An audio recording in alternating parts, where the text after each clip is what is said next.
Bonsoir à tous. Dans le cadre des Journées du patrimoine, la Fondation Grand Tournu avait décidé d'inviter des élèves de 5e et 6e année primaire sur son site afin de les sensibiliser une fois de plus aux différents métiers de la construction, un secteur de formation dans lequel la province de Hainaut a toujours été à la pointe.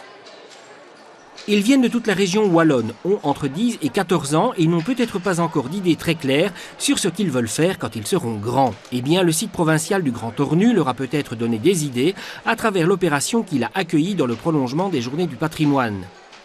Ici, chacun des 1200 enfants a pu s'essayer à l'un ou l'autre des métiers de la construction. Des métiers où, paradoxalement, on est en manque de main-d'œuvre. Et pas qu'un peu, puisqu'en Wallonie, il y a près d'un emploi sur deux qui n'est pas pourvu dans un secteur peu délocalisable qui représente 12% de l'emploi privé en Belgique. Il y a d'abord un premier phénomène qui est un phénomène de turnover dans la construction. Donc sur à peu près 200 000 travailleurs en Belgique, employés ouvriers confondus, il y a 25 000 personnes qui rentrent et qui sortent du secteur chaque année. C'est donc déjà à partir de ce moment-là un énorme défi chaque année de recrutement.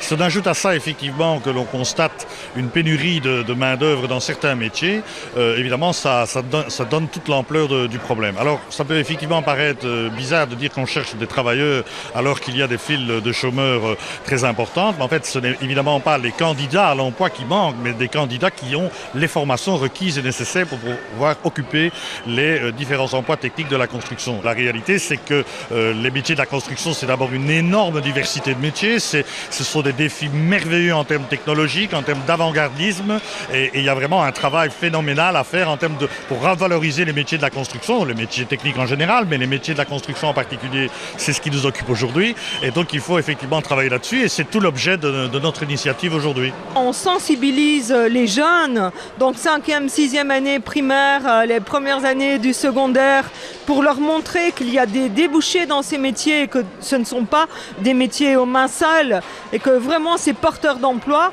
Commencer par les jeunes, c'est évidemment pour moi la bonne solution. C'est ce que nous faisons dans nos écoles provinciales. En effet, cette initiation a été précédée d'une expérience semblable organisée par la province de Hainaut, très attentive depuis longtemps à la valorisation des enseignements techniques et professionnels. En province de Hainaut, avec les métiers de la construction et surtout avec le secteur de la peinture, IVP, nous avons mené il y a 3 ans une vaste opération de sensibilisation, de valorisation des métiers de la peinture et nous avons même ouvert une section à l'école d'Ornu en promotion sociale puisque malheureusement on a un déficit d'image sur ces métiers techniques et professionnels et en cours du jour, nous n'avons pas eu un nombre d'élèves suffisant que pour ouvrir cette section.